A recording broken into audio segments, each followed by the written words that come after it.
offer an opinion. Some Unitarian Universalists go as far as to say that the very rocks and soil of our earth have a soul. I haven't made it quite that far in my personal beliefs, but am certainly well past dogs, cats, and elephants and somewhere toward giant sequoias and roses. As food for thought, I offer you Mary Oliver's poem. Some questions you might ask. Is the soul solid like iron, or is it tender and breakable like the wings of a moth in the beak of an owl? Who has it and who doesn't? I keep looking around me. The face of the moose is as sad as the face of Jesus. The swan opens her white wings slowly. In the fall, the black bear carries leaves into the darkness. One question leads to another. Does it have a shape, like an iceberg, like the eye of a hummingbird? Does it have one lung, like the snake and the scallop? Why should I have it and not the anteater who loves her children? Why should I have it and not the camel? Come to think of it, what about the maple trees? What about the blue iris? What about all the little stones sitting alone in the moonlight? What about roses and lemons and their shining leaves? What about the grass? We are a liberal, progressive congregation, open to those who share our values of free thought and lifelong learning. We welcome you without regard to race, creed, age, economic status, physical ability, gender expression, or sexual orientation. These are some of the categories that have divided, rather than united, people of faith. We do not require that you believe the same as we. Indeed, here you will find many different paths. Welcome to Tapestry, a Unitarian Universalist congregation. This Sunday, we will pause to celebrate all the birthdays in our community. We will have cake to celebrate after the service. Now, would you please stand or raise your hand if you're having a birthday this month? And let's all sing happy birthday to these wonderful UUs. Happy birthday to you. All right. We have some exciting events coming up at Tapestry, and you can find out information about the upcoming events in your order of service on the website or before the service on the screen up in front. You can also download the Tapestry app for your smartphone, and it offers information including events and worship services. Our various groups and events reflect our vision of being a transformational home for liberal spirituality and a dynamic community leader in Orange County and beyond. And now Celia Young will light our flaming chalice, the central symbol of our Unitarian Universalist heritage. Our flame is a symbol of transcendence, truth, triumphing over the forces of superstition and fear. Our circle proclaims that the earth and all its inhabitants are one, and from the common container of this chalice, we share the warm welcome of our beloved congregation. Out of a community of diverse heritage and belief, we come together to share our hope and to create good in the world. The prophets of all traditions and all times have taught that we're called to mercy, generosity, and mutual care, and that to be great is to serve. May the power of our faith sustain us in this work, that we may be the hands of holy creativity and justice, and begin the work of building the beloved community here and now in this gathering. Welcome to our time to be together in worship. Welcome to Tapestry. Every Sunday when we gather in worship, we lift up the sorrows and the celebrations of our community. Some do that by silently lighting a candle. Some write a message to share with the congregation aloud. I have a few of those messages to share with you today. First is the Jones family. They'd like to ask for everyone's healing thoughts for a schoolmate of Ainsley and Dallas, a sweet 5-year-old girl who just last week was diagnosed with stage 4 cancer in her chest and lungs. Bonnie Coombs, Where are you? There you are, Bonnie. Says that she's having hiatal hernia surgery a week from Monday. Depending on scar tissue, they may be able to do a laparoscopic surgery. She says, wish me luck, okay? We will indeed. Eva and Eliza Thompson say that they're happy to have a week off from school. Sounds great. And Jan Meslin shares with us the news. She says, my husband and I are preparing to move to Costa Mesa. For me, Tapestry is too far to come on Sundays. I will miss you, and part of my heart will always be here. You will see me here once in a while. I think we all need each other. Indeed we do, Jan. Thanks for all that you have done for a very long time.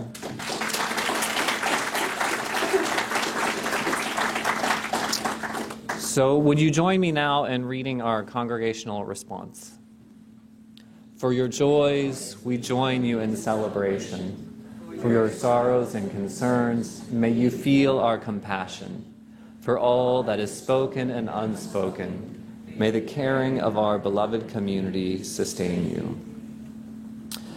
I'd like to invite those young or young at heart to come join me up here up front. Good morning, everyone. This morning I wanted to talk to you guys a little bit about candles. Do you like candles? We're getting to a time of year when it's kind of dark outside and there are lots of candles for Christmas and Hanukkah and all sorts of holidays and just to have a nice time. I brought this one because I kind of like the smell of it. You can pass it around and smell if you like.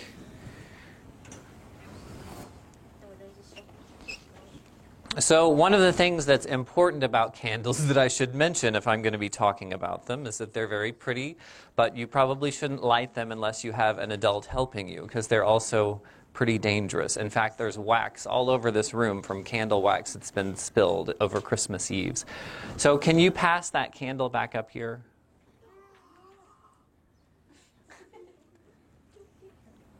You can take it to class maybe when we're done.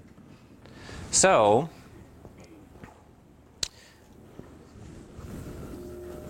I'm going to light this candle, and I have found a very interesting thing about this candle, that if I put the lid on it, it goes out. Why do you think that is? Okay, I'm hearing it removes all the moisture. I'm hearing it runs out of oxygen. There are lots of answers. It runs out of oxygen, and fire needs oxygen. It uses oxygen as fuel and gives off CO2. Awesome. You're both smart and loud, which is very helpful. The fire runs on oxygen, and without the oxygen, it cannot burn anymore. Exactly. So, believe it or not, candles actually have a lot to teach us. And as I was planning for this Sunday, I realized that you guys don't stick around till the end of worship services because you all go off to your classes. But the end of every Sunday here, I say, go in peace and let the light within you be a blessing to the world. And you don't get to hear that because you're off in your classrooms. But the light of this candle is sort of like that light that I'm talking about every Sunday that can be a blessing to the world.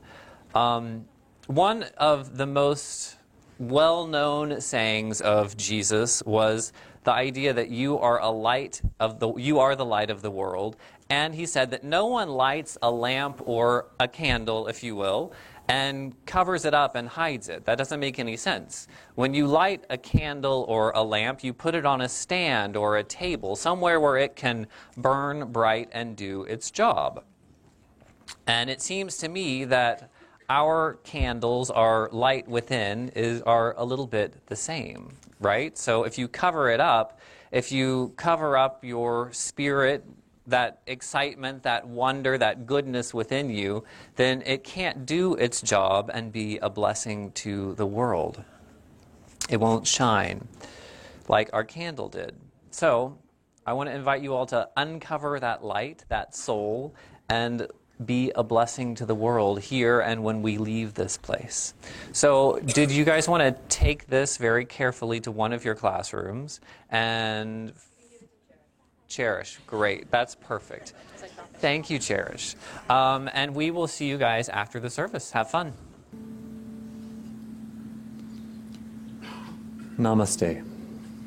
Amen and blessed be.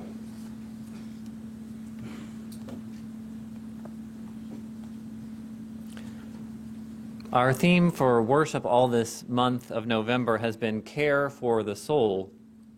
And this Sunday, I'm finally getting around to talking about what a soul is, or at least how Unitarian Universalists have understood the soul. And it's kind of a theology-heavy sermon. There's some abstract pieces in here, talking about the soul or the divine spark in each person. I hope that you can connect the dots, though.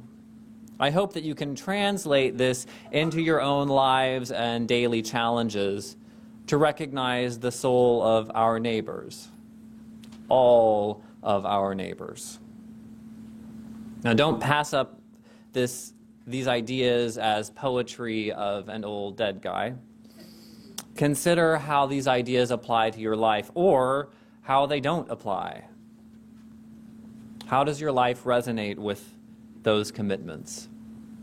I invite you to listen to how Emerson's description of the soul is a reflection of your own life.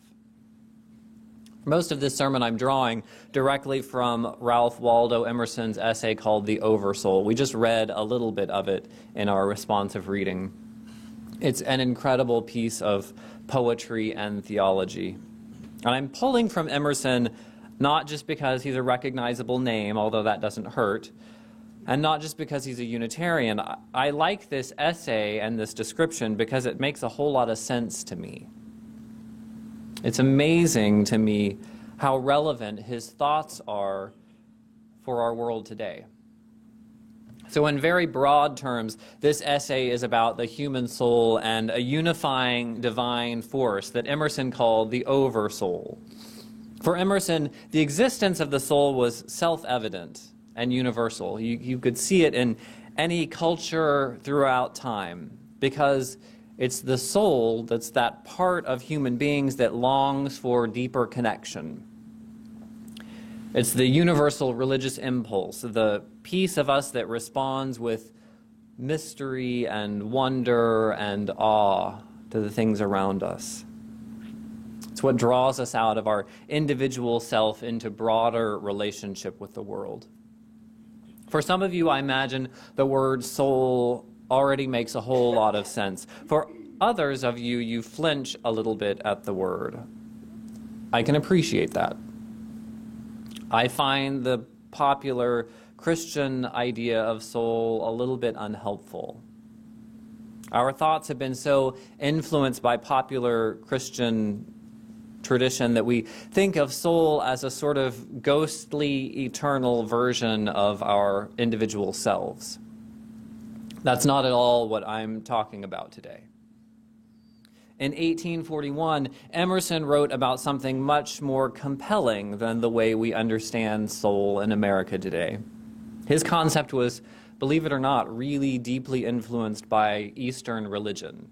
He and his friends were reading Hindu sacred texts in the early 1800s.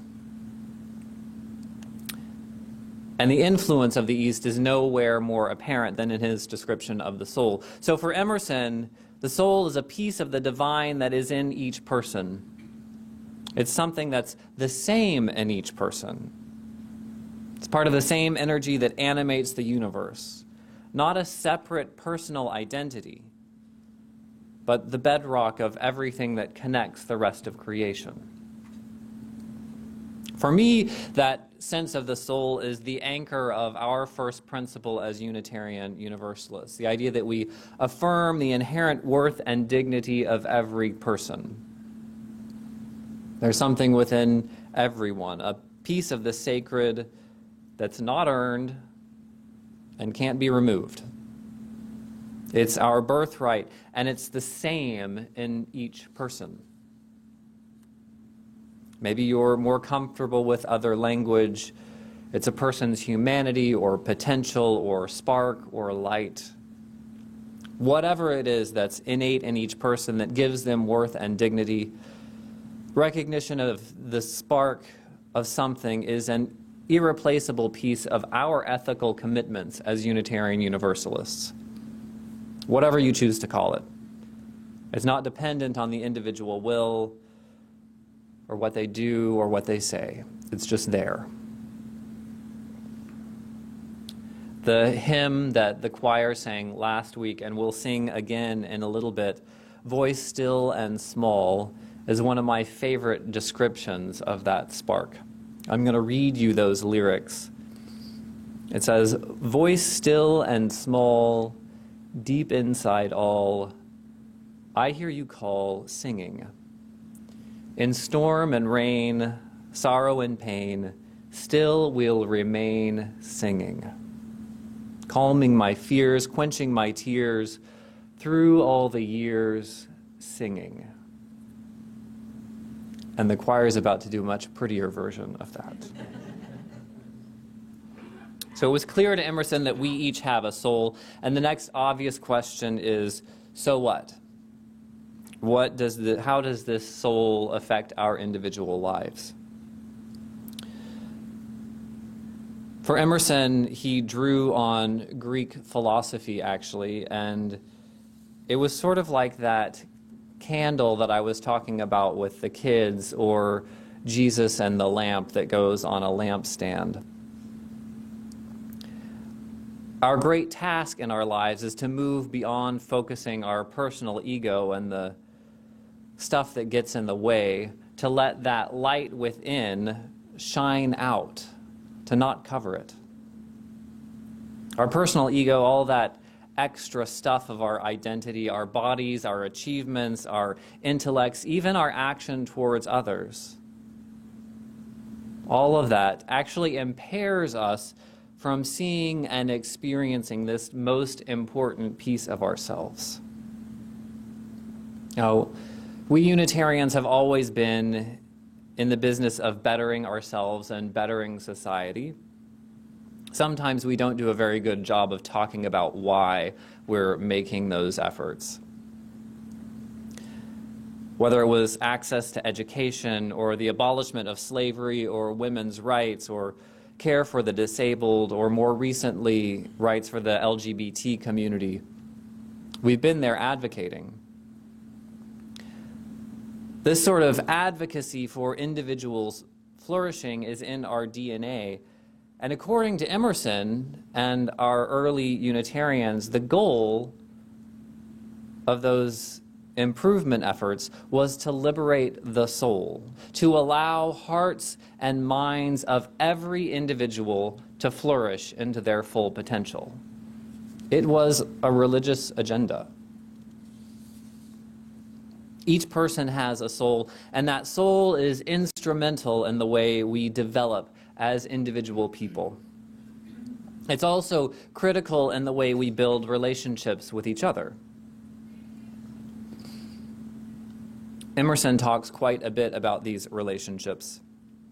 I mentioned our first principle earlier and the inherent worth and dignity of every person.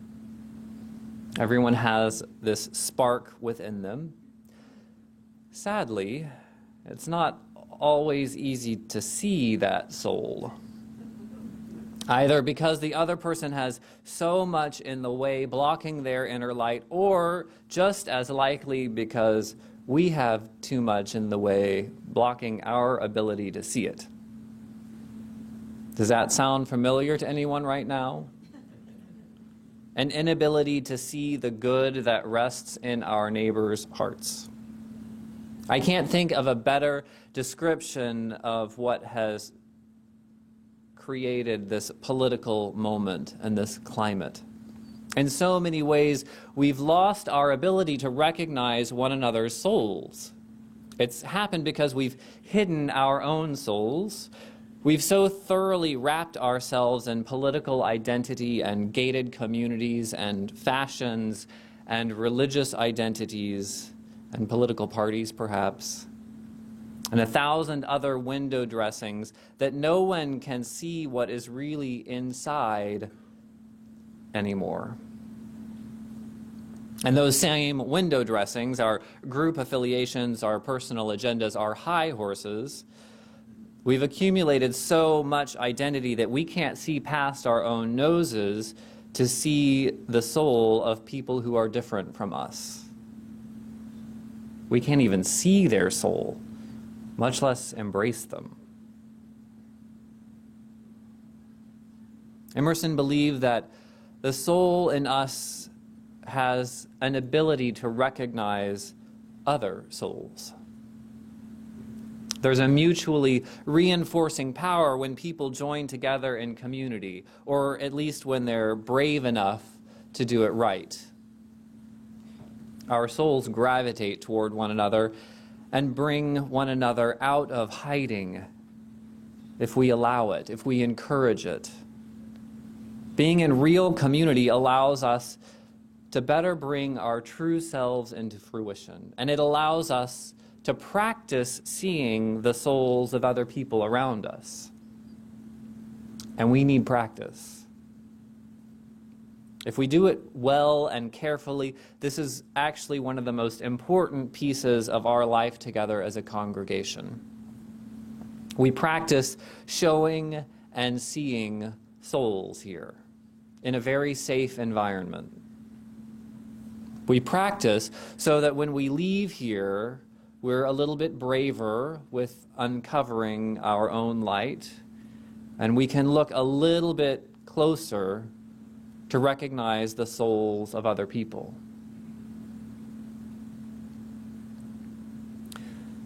The soul is instrumental in the way we relate to one another, and it's also instrumental in the way we relate to God. That's because the soul is a piece of God in each person, rather than that ghostly individual identity that we think of and describe as soul in sort of popular culture. Emerson thought of it as something more universal, a piece of the divine spark that rests in each person. And again, the words God may rub you the wrong way, but you can just as easily talk about truth, beauty, nature, life, whatever it is, and embrace this concept. It's in each of us, and it is the same. I told you earlier that Emerson was influenced by Hinduism, and there's a story that I tell all the time from the Bhagavad Gita that talks about this notion of soul that's in each of us. The story says that a son one day asked his father about the nature of soul and spirit. And so the father told his son to place this lump of salt into a pan of water and to come back in the morning. So this curious and confused boy did as his dad said. And he came back the next morning, and the father said, "Now bring me the salt that you put in the water last night." And the son looked into the water, and of course he couldn't find it. It had dissolved. So the father instructed him to taste the water from one side. "How does it taste?" "Well, it tastes salty," said the kid. And the dad said, "Taste the water from the other side. How does it taste?" "Well, it tastes salty." "Look for the salt again," he told the boy, "and come back again and let's talk." So the son did so. And he said, "I can't see the salt. I only see water." And the father said, "In the same way, O my son, you cannot see the Spirit, but in truth it is there. An invisible and subtle essence is the Spirit of the whole universe. That is reality. That is truth. Thou art that." In Hinduism and in Emerson's faith, each one of us is filled with the Spirit of the divine. He believed and taught that the soul was the seat of the divine in each person. It's a universal spark.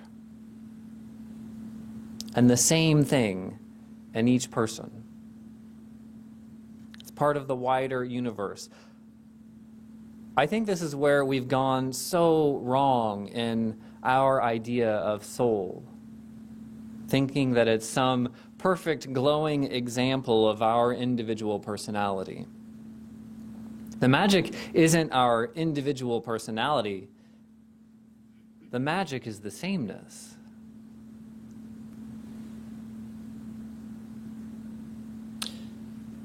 This business of souls is heady and actually really, really hard to live out.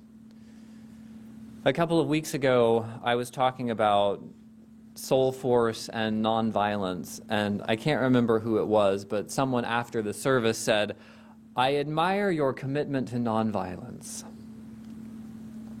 I want to be very clear that I am pointing to goals and ideals. I have not achieved anything resembling a pure heart. We're here to keep reminding one another in the midst of very bumpy lives about our core commitments. When the news makes me so angry, I want to throw my laptop out the window. When I think and occasionally say really dehumanizing things about other people, I need to be here around you. I need to be reminded that we are people of faith. We believe that every soul is sacred and worthy. So we say it.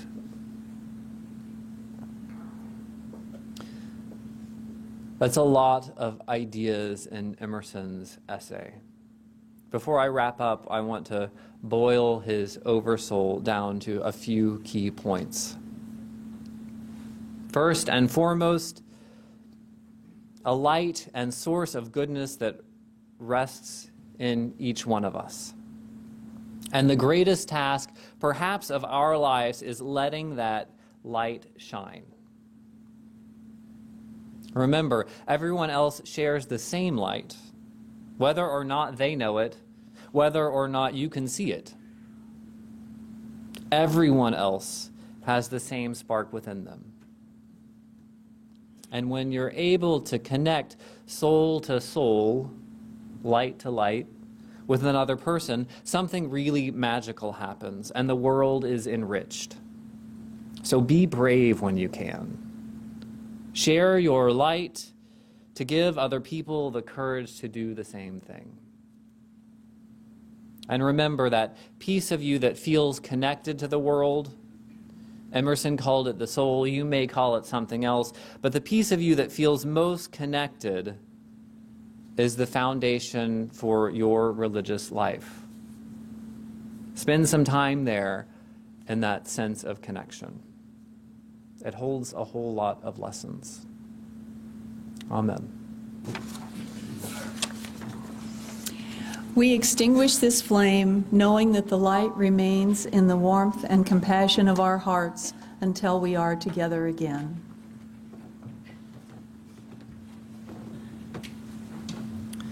And would you take the hand of someone near you just a moment for these closing words?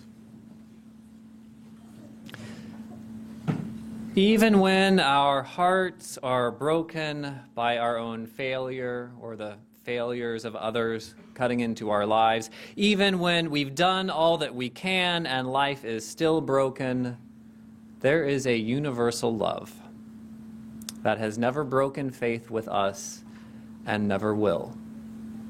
Now go in peace and let the light within you be a blessing to the world.